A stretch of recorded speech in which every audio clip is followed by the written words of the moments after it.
Hey, what's up, everybody? Chris here, and I just finished watching the fan film Jason Rising, which is sort of a pseudo Friday the 13th, or actually a full Friday the 13th movie done by a fan. And sort of going into this, I had actually no idea it existed. It just, by happenstance, turned out today that I got curious about whether or not a new Friday the 13th movie was in development. I did some Googling. I saw that this had literally just released, and it had sort of an Indiegogo sort of attempt at funding, and I'm not sure how that really ended up turning out, but it released, I think, yesterday or today, within the past couple of days. It's available to watch for free on YouTube. It's about an hour long, and it is a lot of fun. It really impressed me from start to finish. Now, I want to go into this by saying that if you've been following this channel for an extended period of time, you're aware that myself and some friends have tried to make a movie before. We made a big horror movie called Uwari.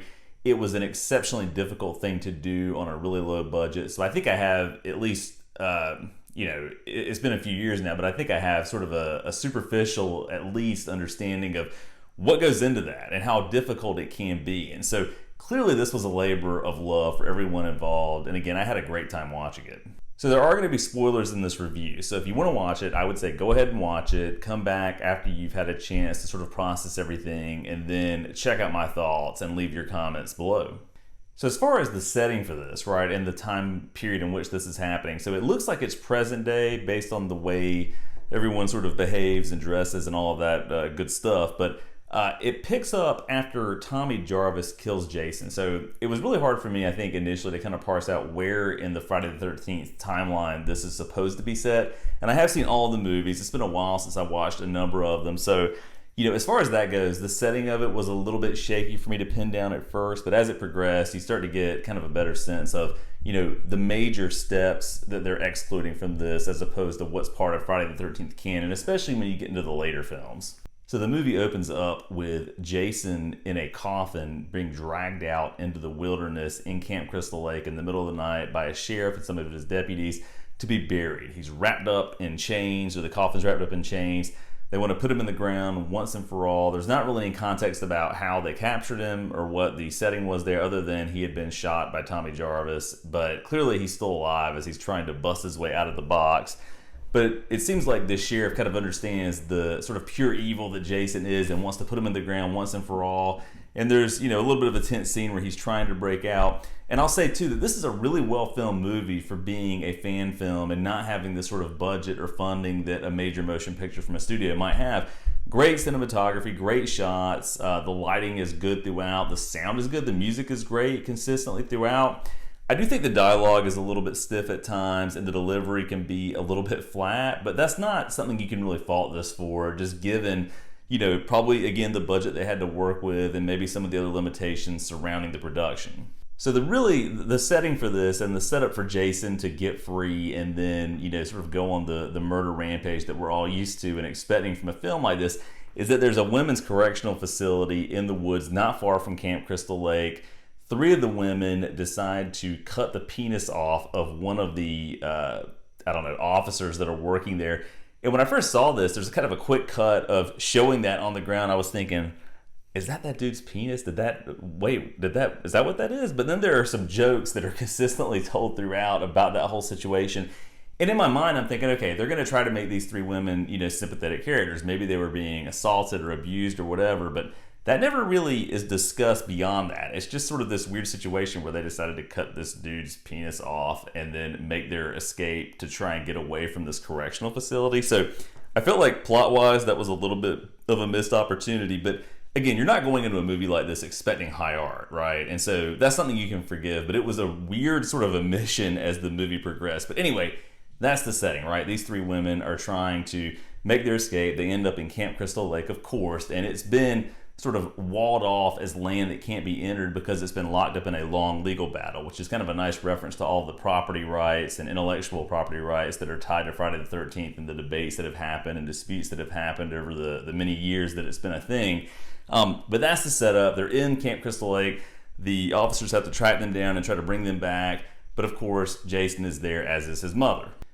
Jason's mother, I think, is the most unintentionally, or maybe intentionally, it's hard to see this and not think that there isn't intentional sort of comedic intent with this, but it's the most funny part of this whole movie. I mean, You know, in the Friday the 13th films, typically Jason's mother is a disembodied head, but you sort of view that as sort of a psychological thing that's fueling his desire to kill anyone who gets near Camp Crystal Lake.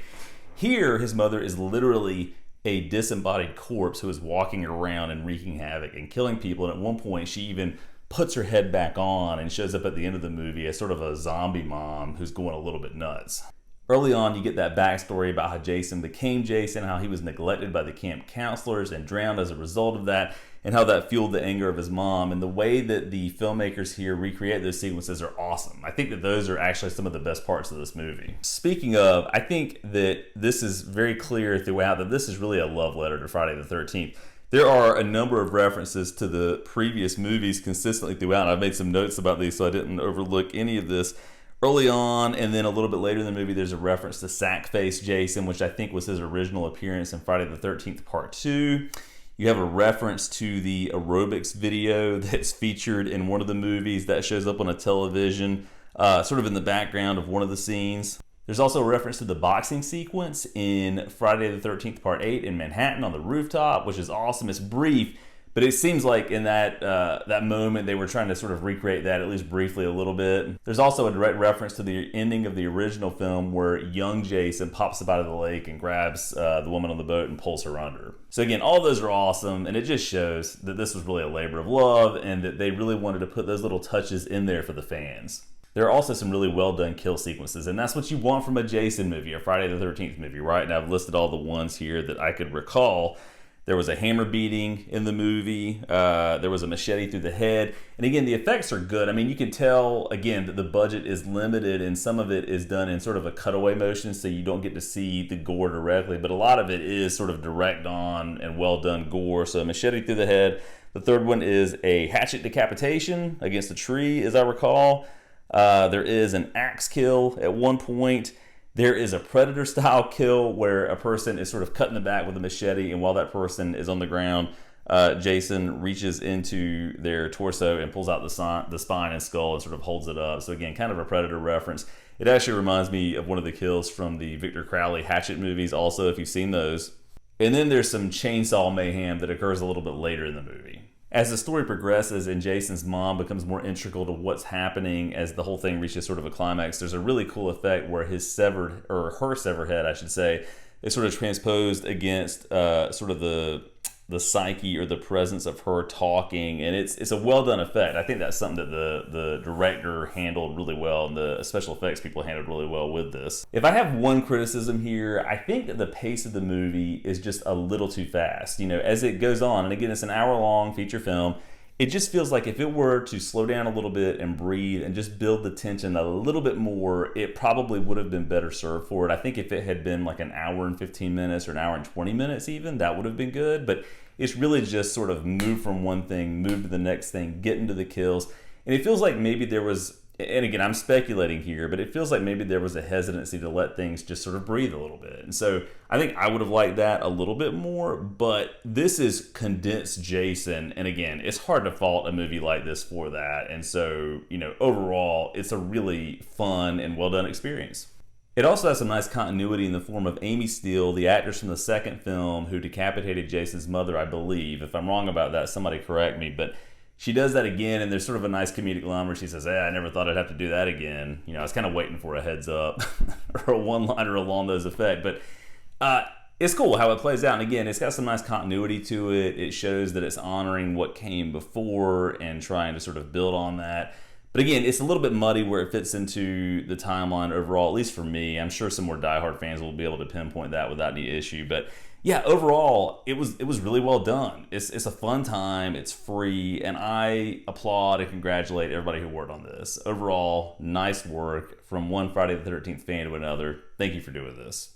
Anyway, that's my review of Jason Rising, a Friday the 13th fan film. If you've seen it, again, let me know what you think in the comments below. And as always, thanks for watching.